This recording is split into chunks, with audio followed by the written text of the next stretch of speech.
Hello दोस्तों, welcome to Hindi code class.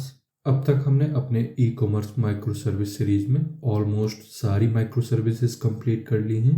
अब इस प्रोजेक्ट को टेस्ट करने से पहले हमें एक डिस्ट्रीब्यूटेड लॉगिंग सिस्टम बनाना पड़ेगा, क्योंकि मान लो यूजर एक ऑर्डर प्लेस करता है, मतलब एक रिक्वेस्ट रेज होती है ऑर्डर प्लेस करने के लिए। तो जैसे ही ये ऑर्डर प्लेस हुआ, ये रिक्वेस्ट एपीआई गेटवे से होते हुए order service, payment service and then notification service तक जाएगी। बट अगर किसी वजह से ऑर्डर फेल हो जाता है, तो इस केस में तुम कैसे पता करोगे कि प्रॉब्लम किस माइक्रो सर्विस में हुई है? इसी प्रॉब्लम का सॉल्यूशन है डिस्ट्रीब्यूटेड लॉगिंग सिस्टम, जिसके लिए हम यूज करेंगे जिपकिन एंड स्लूथ। एंड इसी को इस लेक्चर में हम डिटेल में समझेंगे। तो चलिए शुरू करते हैं। अब यहाँ पे सबसे पहले समझते हैं कि डिस्ट्रीब्यूटेड लॉगिंग क्या होता है।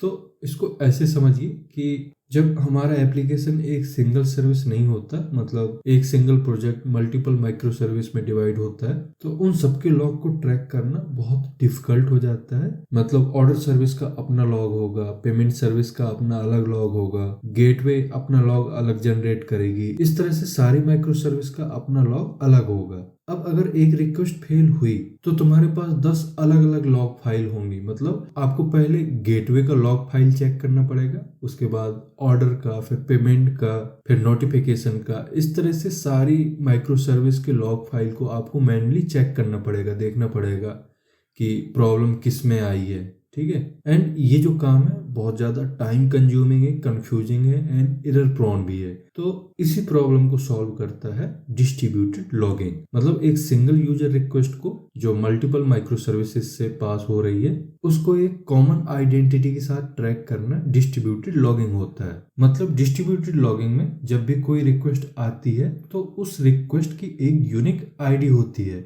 एंड वही आईडी हर सर्विस के लॉग में दिखती है। ठीक है। अब आपको इतना समझ आ गया होगा कि डिस्ट्रीब्यूटेड लॉगिंग में सबसे मेन जो कॉन्सेप्ट है वो है ट्रेसिंग आईडी का। मतलब जब यूजर रिक्वेस्ट आती है तो स्लथ एक यूनिक आईडी जनरेट कर देता है। ये आईडी ऑटोमेटिकली सभी माइक्रो सर्विस के लॉग्स में अटैच हो जाती है। इस वजह से अगर ऑर्डर फेल होता है तो तुम सिर्फ एक ट्रेस आईडी सर्च करते हो और आपको उस रिक्वेस्ट का पूरा जर्नी दिख जाता है। मतलब आप इजी ट्रैक कर पाते हो कि रिक्वेस्ट कहाँ से आई है, किस सर्विस में कितना टाइम लगा एंड किस सर्विस में एरर आई है। तो यही होता है डिस्ट्रीब्यूटेड लॉगिंग।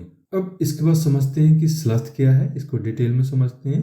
तो स्प्रिंग क्लाउड स्लूथ एक लाइब्रेरी है जो स्प्रिंग बूट माइक्रो सर्विसेज के अंदर डिस्ट्रीब्यूटेड ट्रेसिंग ऑटोमेटिकली इनेबल कर देता है। मतलब स्लूथ हर इनकमिंग रिक्वेस्ट को एक यूनिक आइडेंटिटी देता है, और जब वो रिक्वेस्ट मल्टीपल माइक्रो सर्विसेज से गुजरती है, मतलब पास होती है, तो वो आइडेंटिटी भी रिक्वेस्ट के साथ साथ ट्रेवल करती रहती है। इसी आइडेंटिटी के बेस पर हम रिक्वेस्ट का complete flow and failure point trace कर पाते हैं। मतलब अगर इंटरव्यू में आपसे पूछा जाता है कि स्प्रिंग क्लाउड स्लूथ का क्या यूज होता है, तो आप इजिली बता सकते हो कि स्लूथ के बहुत सारे काम होते हैं, जैसे ट्रेस आईडी जनरेट करना, स्पैन आईडी जनरेट करना, रिक्वेस्ट के साथ आईडी प्रोपोगेट करना, लॉग्स में आईडीज जनरेट करना, ट्रेसिंग सिस्टम को डेटा भेजना। ये सारे काम स्लूथ करता है। अब इन सारी चीजों को हम एक एक करके समझते हैं। सबसे पहले समझते हैं कि ये ट्रेसिंग आईडी कैसे जनरेट होती है।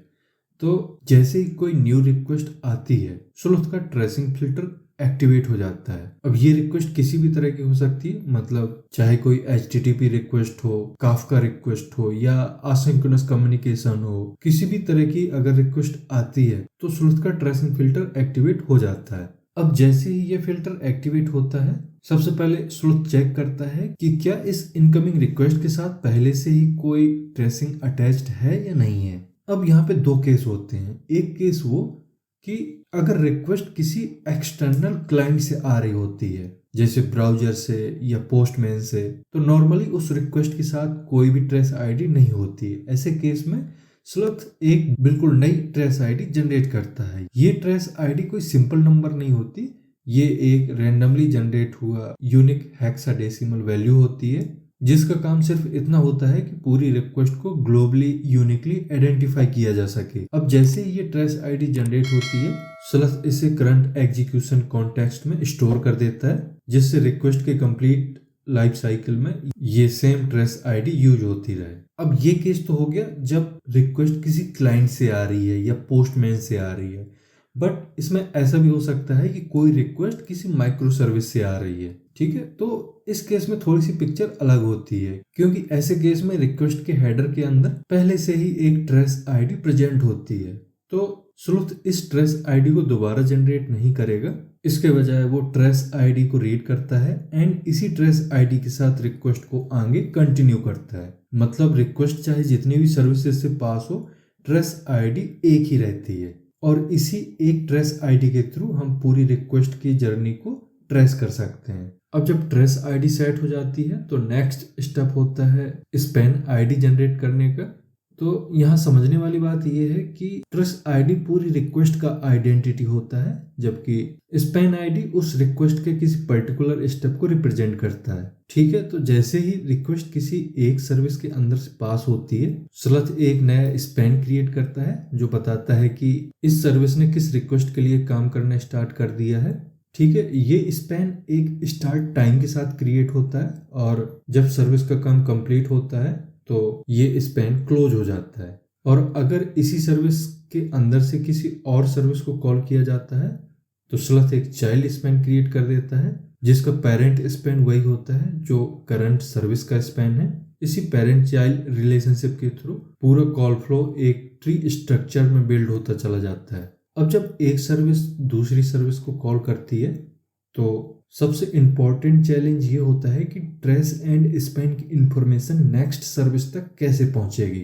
एंड यहाँ पर स्लूथ का प्रोपोगेशन मैकेनिज्म काम करता है, जिसमें जैसे ही एक आउटगोइंग रिक्वेस्ट बनाई जाती है, चाहे वो रेस्ट टेम्पलेट के थ्रू हो या वेब क्लाइंट के थ्रू हो, sleuth automatically trace ID and current span ID को रिक्वेस्ट के हेडर में इंजेक्ट कर देता है। एंड नेक्स्ट सर्विस जब रिक्वेस्ट को रिसीव करती है तो स्लथ वहां भी एक्टिवेट हो जाता है एंड हेडर से trace ID and parent span ID को रीड करता है और इसी ट्रेस आईडी के अंदर एक नया स्पैन क्रिएट कर देता है। इस तरह बिना किसी मैनुअल कोड के ट्रेसिंग इंफॉर्मेशन एक सर्विस से दूसरी सर्विस तक प्रोपोगेट होती रहती है। अब ये जो trace ID and span ID है, ये ट्रेसिंग सिस्टम के लिए तो यूज होता ही है, इसके साथ लॉगिंग के लिए भी यूज किया जाता है। बहुत इंपॉर्टेंट है लॉगिंग के लिए भी। मतलब जैसे ही स्लथ ट्रेस और स्पैम को क्रिएट करता है, वो इनको MDC मतलब मैप्ड डायग्नोस्टिक कॉन्टेक्स्ट के अंदर स्टोर कर देता है।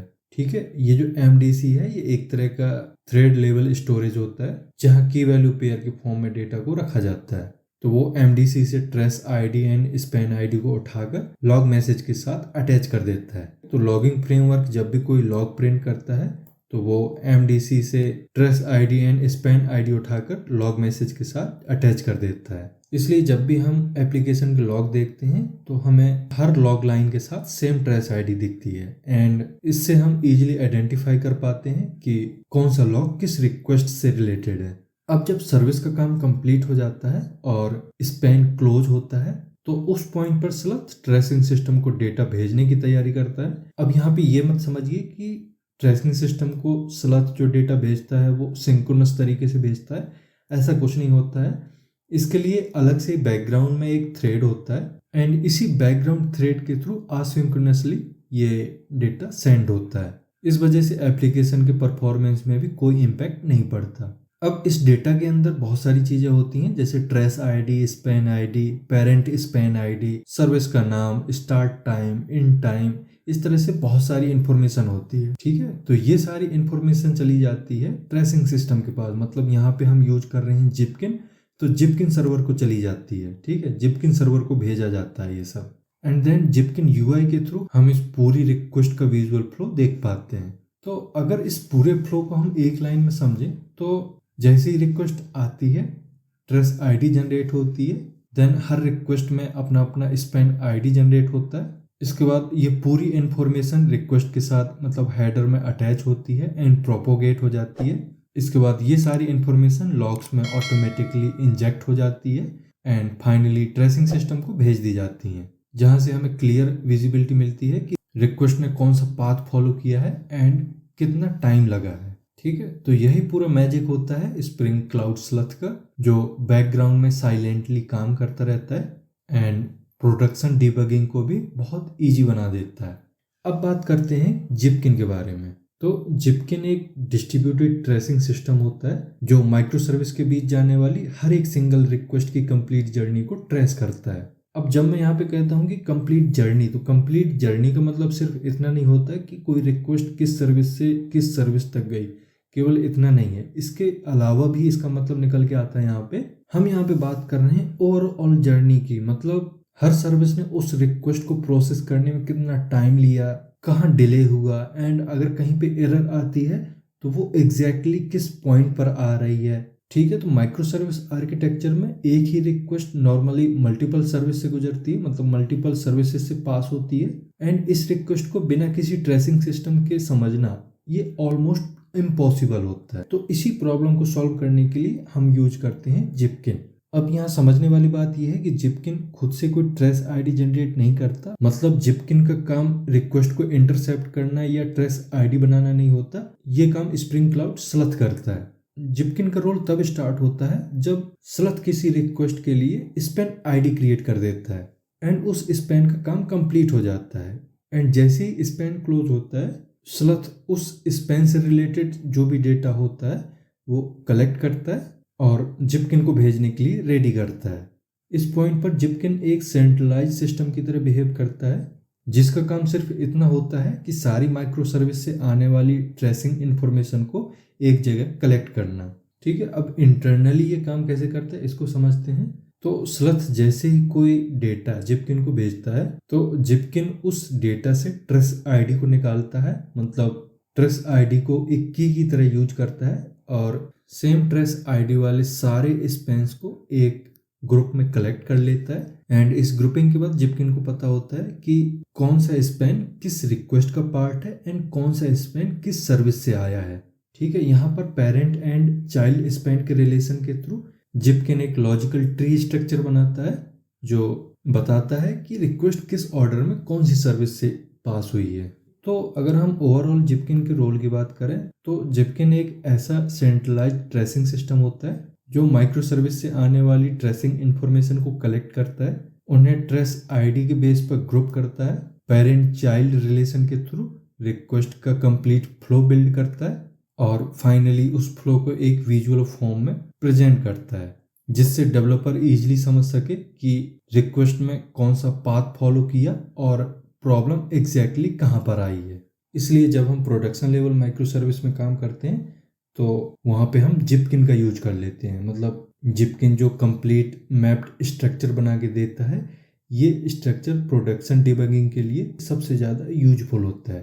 तो ये था पूरा डिस्ट्रीब्यूटेड ट्रेसिंग सिस्टम का ओवरव्यू, जहाँ पे आपको पता चला कि जो हम टूल यूज करेंगे वो कैसे इंटरनली काम करते हैं, डिस्ट्रीब्यूटेड ट्रेसिंग क्या होता है, डिस्ट्रीब्यूटेड लॉग कैसे क्रिएट होते हैं, कैसे उनको ट्रेस किया जाता है, जिपकिन कैसे काम करता है, स्लूथ कैसे काम करता है, ये कंप्लीट इन्फॉर्मेशन आपको मिल गई है। अब नेक्स्ट लेक्चर में इसका हम प्रॉपर कोड देखेंगे, मतलब जैसे एक रियल ई कॉमर्स एप्लीकेशन में यूज होता है जिपकिन एंड स्लूथ का, उस तरह से हम कोड लिखेंगे एंड देन अपने एप्लीकेशन को टेस्ट करेंगे। तो अब हम मिलते हैं नेक्स्ट लेक्चर में। Thank you.